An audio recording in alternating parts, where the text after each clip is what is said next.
पीढ़ी हमारे किसान अलग अलग स्पीसीज की अलग अलग वैरायटी इनको सहेज कर रखते गए और उसको विकास करते रहे। किसान की विरासत, धरती के वनस्पति संसाधन, एक अधिकार जिसका दुनिया भर के देश करते हैं सम्मान। आज भारत उन अधिकारों को दे रहा है नए मुकाम, ताकि और बढ़े किसानों की वंशागत किस्मों की पहचान का अभियान।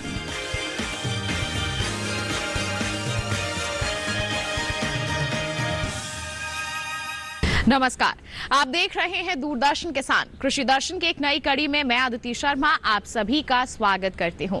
किसान भाइयों बहनों, हमारे इस कार्यक्रम में हमारे तीनों सेगमेंट्स विज्ञान और किसान, कृषि स्टार्टअप और फार्मिंग इंडिया के जरिए खेती किसानी से जुड़ी कुछ अहम जानकारियां हम आप तक पहुंचाते हैं और कृषि मंत्रालय से भी रहता है कुछ खास। तो फिर आइए आज के हमारे इस कार्यक्रम की शुरुआत करते हैं।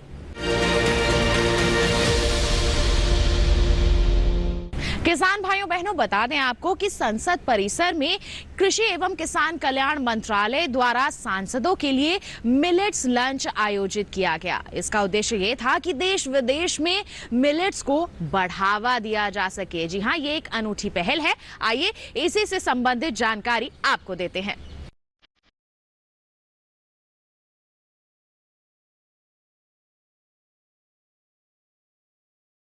वर्ष 2023 दस्तक देने वाला है। यही वो साल है जिसे संयुक्त राष्ट्र ने अंतर्राष्ट्रीय मिलेट्स वर्ष के तौर पर मनाने का फैसला किया है। संसद परिसर में आयोजित मिलेट्स लंच अंतर्राष्ट्रीय मिलेट्स वर्ष मनाने की तैयारियों की दृष्टि से काफी महत्वपूर्ण है। प्रधानमंत्री श्री नरेंद्र मोदी के अलावा उपराष्ट्रपति और राज्यसभा के सभापति जगदीप धनखड़, लोकसभा स्पीकर ओम बिरला, राज्यसभा के उपसभापति हरिवंश, पूर्व प्रधानमंत्री एच.डी. देवेगौड़ा, राज्यसभा में सदन के नेता और केंद्रीय मंत्री पीयूष गोयल सहित राज्यसभा और लोकसभा के सदस्यों ने लंच में हिस्सा लिया। इस दौरान ज्वार, बाजरा और रागी से बने स्वादिष्ट व्यंजन परोसे गए। ये व्यंजन कर्नाटक और राजस्थान के रसोइयों ने बनाए थे।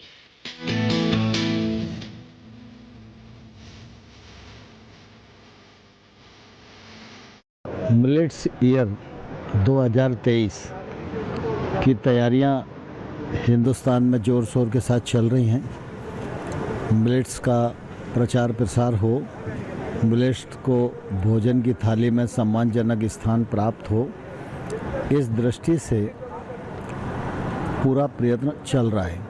हमारे लिए प्रसन्नता की बात है, प्रधानमंत्री नरेंद्र मोदी जी के प्रस्ताव पर संयुक्त राष्ट्र संघ ने 2023 को मिलेट्स ईयर के रूप में मनाने का फैसला किया है और ये जनवरी से 2023 शुरू होने वाला है। तो पूरी दुनिया में मिलेट्स का प्रचार प्रसार होगा, मिलेट्स की मांग बढ़ेगी और मिलेट्स से बने हुए उत्पादों का उपयोग किया जाएगा।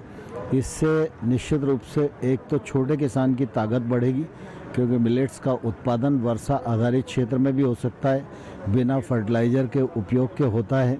इसमें पोषक तत्व तो काफ़ी अधिक मात्रा में हैं और इसलिए पूरी दुनिया जब मिलेट्स को अपनाएगी तो जो पोषकता का अभाव खाने में है वो पोषकता का अभाव दूर होगा और निश्चित रूप से इस दृष्टि से बहुत ही तेज़ तैयारियां चल रही हैं। मिलेट्स प्रत्येक व्यक्ति के थाली के अंदर पहुंचे।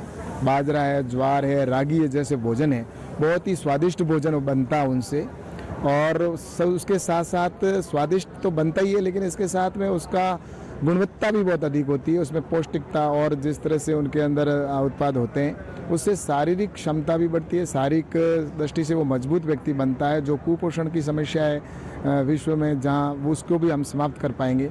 तो इस दिशा के अंदर सरकार है वो लगातार प्रयास कर रही है कि इसका अधिक से अधिक प्रचार हो और 5 स्टार होटल हो, चाहे 7 स्टार होटल हो या छोटी होटलें हो, और सभी व्यक्तियों की थाली के अंदर बाजरा, ज्वार, रागी जैसे भोजन है वो पहुँचे। We are celebrating international year of millets. मुझे बहुत अच्छा लग रहा है आज पार्लियामेंट हाउस में हम सभी एमपीज को, हमारे मंत्रियों को हमारे प्राइम मिनिस्टर को, हमारे एक्स प्राइम मिनिस्टर को मोटे अनाज हम खिला रहे हैं। पहली बार डिपार्टमेंट के तरफ से ये हो रही है, इसलिए मुझे बहुत अच्छा लग रहा है। आज तो पूरा दुनिया को हम भारत का मिलेट क्या है, भारत का मोटे अनाज क्या है, इसी में क्या क्या है, क्या मिनरल्स है, क्या इसको हेल्थ के लिए क्या अच्छा है, उसको हम पूरा दुनिया को दिखाएंगे।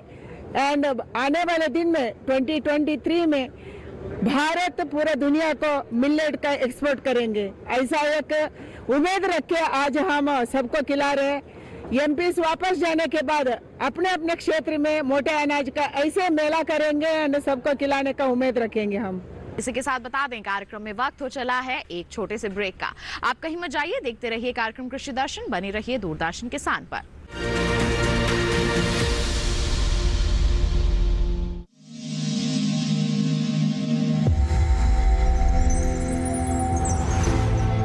आत्मनिर्भर किसान भारत की शान। उत्पादन में आत्मनिर्भर होने के साथ साथ फसल की कटाई के उपरांत उपज की हानि को रोकने, ग्रामीण क्षेत्रों में रोजगार सृजन करने और बीज से बाजार तक के विजन को मजबूती देने के उद्देश्य से 1 वर्ष पूर्व माननीय प्रधानमंत्री श्री नरेंद्र मोदी जी ने एक महत्वाकांक्षी केंद्रीय योजना एग्रीकल्चर इंफ्रास्ट्रक्चर फंड की शुरुआत की। इस आधुनिक इंफ्रास्ट्रक्चर से कृषि आधारित उद्योग लगाने में एक बहुत बड़ा बदलाव आएगा और बहुत बड़ी गति आएगी। साथियों, अब हम उस स्थिति की तरफ बढ़ रहे हैं जहां गांव के कृषि उद्योगों से फूड आधारित उत्पाद शहर जाएंगे और यही तो आत्मनिर्भर भारत अभियान का संकल्प है। एग्रीकल्चर इंफ्रास्ट्रक्चर फंड से पात्र लाभार्थी गोदामों का निर्माण कर सकते हैं, छटाई या ग्रेडिंग इकाई, पैकिंग हाउस, सप्लाई चेन और कोल्ड चेन जैसी सुविधाएं या फिर प्राथमिक कृषि प्रसंस्करण केंद्र की स्थापना कर सकते हैं। इस योजना के तहत पात्र लाभार्थियों को 2 करोड़ रुपए तक के ऋण पर अधिकतम 7 वर्ष के लिए ब्याज में 3% तक की छूट दी जा रही है। ऋण पुनर्भुगतान के लिए 6 महीने से 2 वर्ष तक मोरेटोरियम की सुविधा भी उपलब्ध है। इस योजना ने अब तक सफलता की कई मिसालें कायम की हैं, जैसे कि मध्य प्रदेश के लाभार्थी श्री विपिन त्रिपाठी ने एग्रीकल्चर वेस्ट से बायोफ्यूल बनाने का इनोवेटिव प्राइमरी प्रोसेसिंग सेंटर लगाया है। लोन मिलने की वजह से हम समय पर सारी मशीनों का प्रोक्योरमेंट और सारा सिविल वर्क टाइम पे करवा पाए, जिससे ये प्रोजेक्ट को लगाना संभव हो पाया। राजस्थान के लाभार्थी श्री यशवर्धन मुंद्रा ने सॉर्टिंग एंड ग्रेडिंग यूनिट लगाकर रोजगार के अवसर पैदा किए हैं। कर्नाटक की महिला उद्यमी श्रीमती ममता वी ने प्राइमरी प्रोसेसिंग सेंटर लगाकर प्रगति की नई राह चुनी है। ಸಣ್ಣ ಪುಟ್ಟ ಉದ್ಯಮಿಗಳನ್ನ ಮತ್ತಷ್ಟು ಅಗ್ರಿಕಲ್ಚರಲ್ಲಿ ಹೆಚ್ಚು ನಾವು ಇನ್ನಷ್ಟು ಸಾಧನೆ ಮಾಡಲಿಕ್ಕೆ ಕಾರಣಕಾರಕವಾದಂತ ಈ ಅಗ್ರಿಕಲ್ಚರಲ್ ಇನ್ಫ್ರಾಸ್ಟ್ರಕ್ಚರ್ ಫಂಡ್ ಇಂದ ನಮ್ಮ ಇನ್ನಷ್ಟು ಯೋಜನೆಗಳು ಆಯೋಜನೆಗಳು ಉತ್ತಮಗೊಂಡಿದೆ। राजस्थान के लाभार्थी श्री दिनेश भट्टर ने जीरे की प्रोसेसिंग यूनिट लगाकर आसपास के ग्रामीणों को आत्मनिर्भरता प्रदान की है। महाराष्ट्र के लाभार्थी श्री अनूप कुमार मोहता ने वेयर हाउस बनाकर अन्न भंडारण को सुनिश्चित किया है। आज देश के कोने कोने से किसान, कृषि उद्यमी, किसान उत्पादक संघ, प्राथमिक कृषि सहकारी समितियां, स्वयं सहायता समूह और कृषि उपज मंडियां इस योजना का लाभ उठा रहे हैं।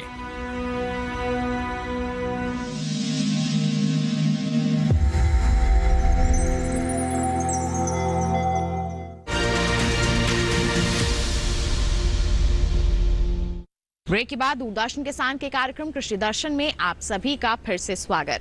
आइए अब आपको दिखाते हैं हमारा सेगमेंट कृषि स्टार्टअप।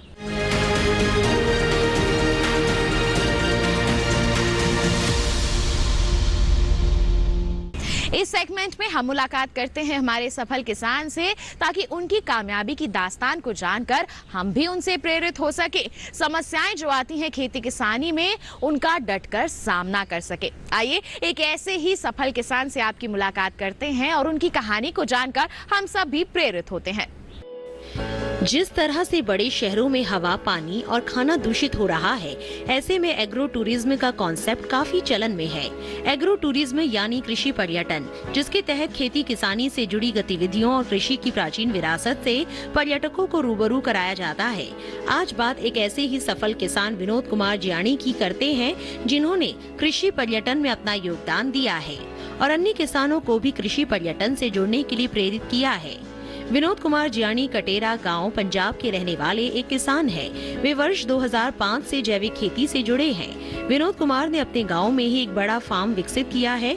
इनका मानना है कि कृषि पर्यटन इंसान और प्रकृति के बीच सामंजस्य का काम करता है, जिसके तहत पर्यटकों को प्राकृतिक माहौल में फसलों और उनके उत्पादों को देखने और इस्तेमाल करने का मौका मिलता है। जब से मैंने 2005 से कुदरती खेती शुरू की है, नेचुरल फार्मिंग, उसके बाद काफ़ी लोग यहाँ देखने आते थे और केवल भारत से नहीं, विदेश से भी जो NGO एनवायरनमेंट पर काम कर रहे हैं, इनके ऊपर नेचुरल फार्मिंग पर, कुदरती खेती पर काम कर रहे हैं, बीज बचाओ आंदोलन में कर रहे हैं। पूरी दुनिया भर के और भारत से सारे विद्वान यहाँ आते थे और मैंने यहाँ खेती विरासत मिशन, हमारा जो पेरेंट ऑर्गेनाइजेशन है पंजाब का, उनकी भी पहले 5-4 साल में 20-30 मीटिंग, बड़ी बड़ी मीटिंग हुई है। तो पूरे इंडिया के जो भी काम कर रहे हैं सारे स्टेटों से यहाँ आते थे लोग। फिर मुझे ये आइडिया है, फिर भी यहाँ लोग आ रहे हैं देखने के लिए, तो और लोग क्यों नहीं आ सकते कमर्शियल बेस। तो उसी दौरान 2009 में पंजाब सरकार ने एक फार्म स्टे रिजॉर्ट की स्कीम निकाली थी।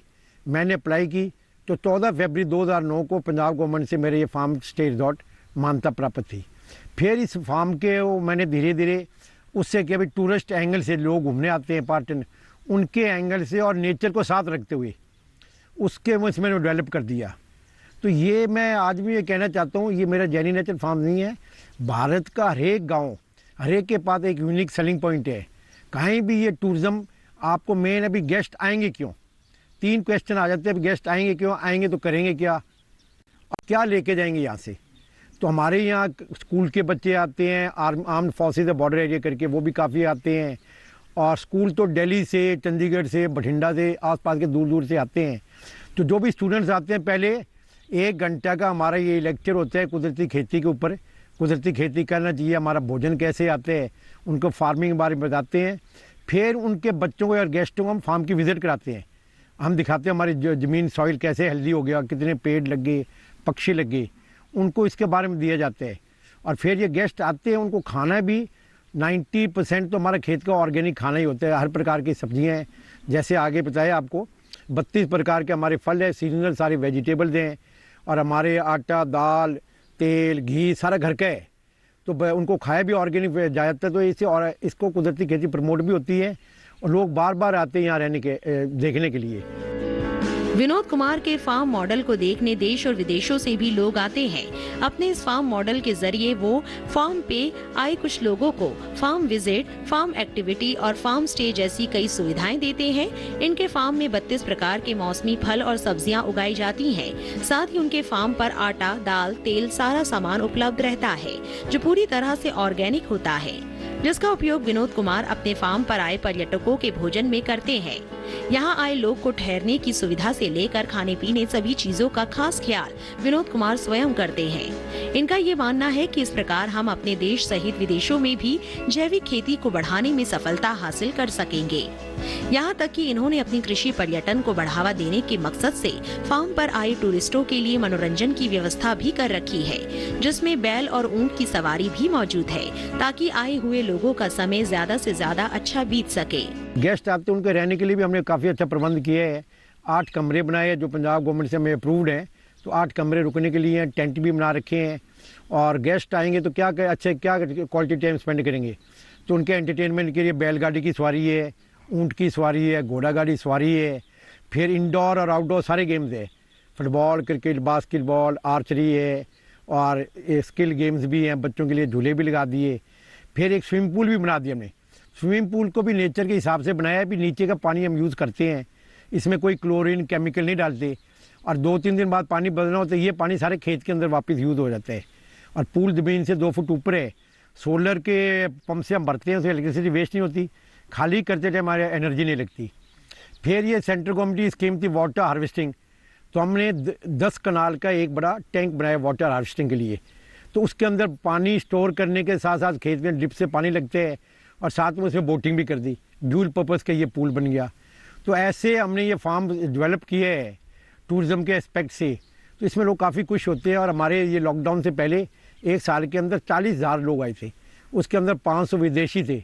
तो 40 देशों से लोग यहाँ आज तक विज़िट करने के लिए आ चुके हैं। और स्टूडेंट्स भी आए हैं फ्रांस से, स्पेन से, ताइवान से, यहाँ 5-5 दिन आके सीखने के लिए। तो ये बड़ा अच्छा प्रमोट कर रहे हैं हम इसको। तो इसको इस सेंटर के लिए बनाया है। तो मैं उम्मीद करता हूँ हमारे देश में बाकी हर गांव के अंदर, हर प्रांत के अंदर ऐसी स्कीम बन सकती है और कामयाब भी है। क्यों हमारे जो लोकल लोग पर ज़्यादा स्ट्रेस किया मैंने। पहले सोचते विदेशी अकेले नहीं, तो लोकल लोग कहाँ घूमने जाते हैं, तो लोकल लोग काफ़ी आते हैं। तो 80-90% तो मेरे आसपास के लोकल लोग ही हम एज ए गेस्ट घूमने के लिए टूरिस्ट बन के यहाँ आते हैं। यही नहीं, अपने फार्म द्वारा प्राप्त उपज की प्रोसेसिंग कर बने उत्पादों को विनोद कुमार बाजार में बेचकर अच्छी आमदनी भी कमा रहे हैं। साथ ही साथ उन्होंने डेयरी फार्म भी बना रखा है, जिससे भी ये लाभान्वित हो रहे हैं। इन सभी कार्यों में जरूरत के अनुसार गांव के ही कुछ लोगों का सहयोग ले रहे हैं, जिससे इनका काम तो हो ही रहा है, साथ ही लोगों को रोजगार का अवसर भी मिला है। ऐसे में ये कहा जा सकता है कि देश में एग्रो टूरिज्म यानी कृषि पर्यटन को विकसित करने की व्यापक संभावनाएं मौजूद है। ये था सेगमेंट कृषि स्टार्टअप। इसी के साथ बता दें कार्यक्रम में वक्त हो चला है एक और छोटे से ब्रेक का। आप कहीं मत जाइए, देखते रहिए कार्यक्रम कृषि दर्शन, बने रहिए दूरदर्शन के साथ पर।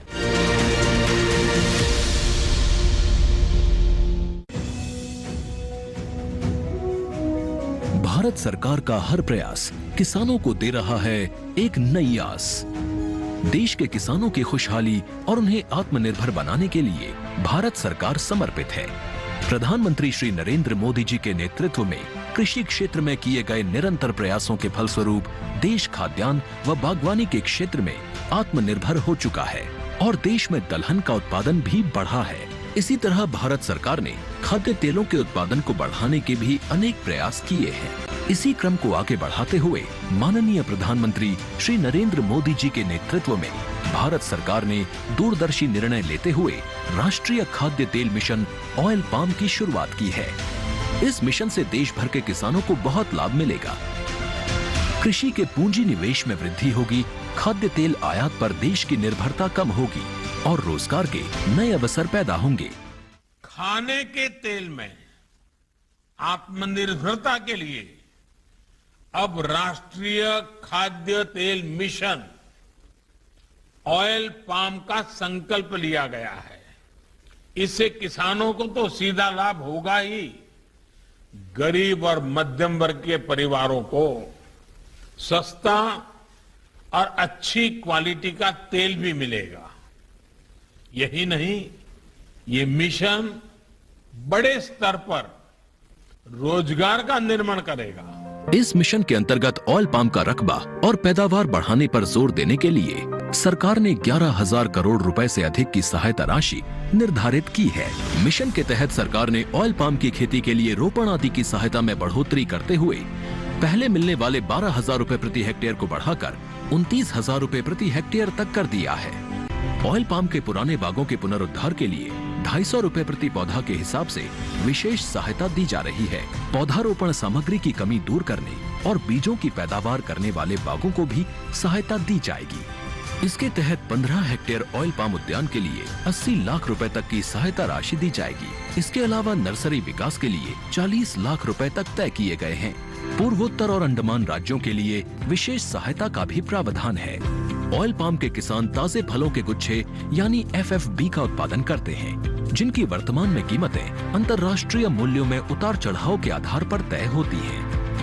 पहली बार केंद्र सरकार ताजे फलों के गुच्छे की कीमत के लिए किसानों को आश्वासन दे रही है। ये व्यवहार्यता मूल्य यानी VP कहलाएगा, यानी किसानों को कोई घाटा नहीं होने दिया जाएगा। व्यवहार्यता मूल्य VP तय करने की शुरुआत 1 नवंबर से होगी और अगले वर्ष 31 अक्टूबर तक जारी रहेगी। इसे ऑयल पाम वर्ष कहा जाएगा। इस योजना के तहत वर्ष 2025-26 तक ऑयल पाम का रकबा 6.5 लाख हेक्टेयर सृजित करने और कच्चे ऑयल पाम की पैदावार वर्ष 2025-26 तक 11.20 लाख टन पहुंचाने का लक्ष्य निर्धारित किया गया है। सरकार के इस महत्वपूर्ण निर्णय से देश में ऑयल पाम की खेती करने वाले किसानों में विश्वास पैदा होगा और वे खेती का रकबा बढ़ाएंगे। इस तरह पाम ऑयल का उत्पादन भी बढ़ेगा, जिससे किसानों की आय बढ़ेगी और ग्रामीण अर्थव्यवस्था भी सुदृढ़ होगी।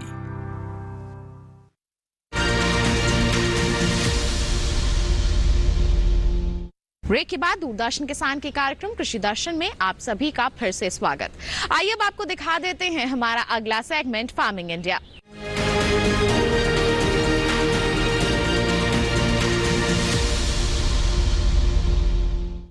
इस सेगमेंट में बात होगी हमारी सरकार की कुछ अनूठी पहलों की। जी हां, आज हम आपको एक ऐसी महत्वाकांक्षी योजना के बारे में बताएंगे जिससे कृषि जगत में कहें, ग्रामीण परिवेश में कहें, काफी सकारात्मक बदलाव देखने को मिल रहा है। आइए जानते हैं कौन सी है ये योजना।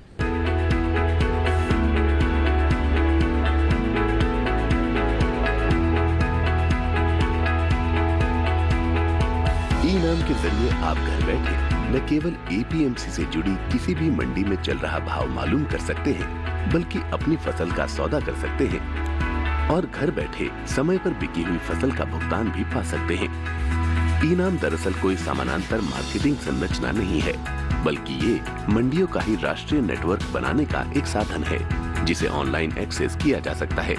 पुरानी मंडी व्यवस्था में किसान सिर्फ मंडी में ही फसल बेच सकता था, लेकिन ई-नाम के माध्यम से वो मंडी के बाहर भी फसल बेचने के लिए आजाद है। ई-नाम मुख्य रूप से एक राष्ट्र एक बाजार की अवधारणा पर आधारित है। इसे कृषि और किसान कल्याण मंत्रालय के जरिए एक निवेश के साथ बनाया गया है और इसके लिए विकसित सॉफ्टवेयर सभी मंडियों के लिए उपलब्ध है। ऐसी मंडियां जो राज्य मंडी अधिनियम के नियमों के अनुरूप राष्ट्रीय नेटवर्क में शामिल होने के लिए सहमत हों। अगर किसी किसान को स्थानीय मंडी में बेहतर भाव नहीं मिल रहे हैं, तो वो दूसरी मंडी का रुख कर सकता है। यहाँ तक कि वो अपने राज्य के बाहर भी फसल बेच सकता है। शुरुआत में सिर्फ 21 मंडियों को ही इसमें शामिल किया गया था और सिर्फ चुनिंदा फसलों की ही बिक्री होती थी, लेकिन आज 18 राज्यों और 3 केंद्र शासित प्रदेशों की 1000 मंडियां इसमें शामिल हो चुकी हैं, जहां 175 फसलों को खरीदा और बेचा जा सकता है। 31 जनवरी तक के आंकड़े बताते हैं कि ई-नाम पर 1,72,70,000 किसान, 2,13,844 व्यापारी, 1,02,068 कमीशन एजेंट और 2,050 एफपीओ जुड़े हैं। किसानों के लिए ई-नाम पर मुख्य रूप से 4 फायदे हैं। पहला, इस पोर्टल पर कारोबार में पारदर्शिता दिखाई देती है और किसानों को बेहतर भाव की संभावना बढ़ती है। पारदर्शिता का मतलब ये हुआ कि किसानों के साथ धोखाधड़ी की संभावना कम हो जाती है। दूसरा फायदा ये है कि अन्नदाता की पहुंच ज्यादा मंडियों और व्यापारियों तक सीधे हो गई है। तीसरे, मंडियों में आवक और भाव की तुरंत जानकारी मिल जाती है। और चौथा, भुगतान बहुत जल्दी हो जाता है और पैसा सीधे किसान के खाते में जाता है। तो अगर आप भी सुविधा का फायदा उठाना चाहते हैं तो ई-नाम पर रजिस्ट्रेशन कराना होगा। रजिस्ट्रेशन की कोई फीस नहीं है। अनंत असीम प्रकृति और उसमें निहित जीवन के रहस्यों के गूढ़ स्रोत, प्लांट जेनेटिक रिसोर्स। अपनी बायोडायवर्सिटी के संरक्षण और संवर्धन के लिए भारत पूरी तरह संवेदनशील है। वैज्ञानिक दृष्टि और समृद्ध कृषि परंपरा के साथ भारत जैविक विविधता के संरक्षण के लिए प्रतिबद्ध है।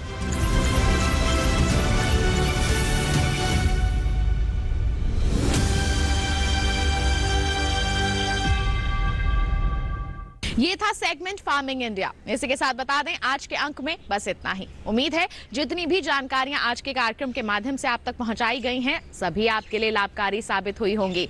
एक विशेष जानकारी और आपके लिए, टीवी स्क्रीन पर दिखाई जा रही इस QR कोड को स्कैन करके सीधा पहुंच सकते हैं आप हमारे YouTube चैनल पर। दोबारा हमारा ये कार्यक्रम आप देख सकते हैं। साथ ही बता दें, जुड़ना चाहते हैं हमसे, ईमेल कीजिए। ईमेल ID है krishidarshan@gmail.com। आप हमें पत्र भी लिख सकते हैं। पता है हमारा कृषि दर्शन, कमरा नंबर 18, CPC दूरदर्शन खेलगांव नई दिल्ली 110049।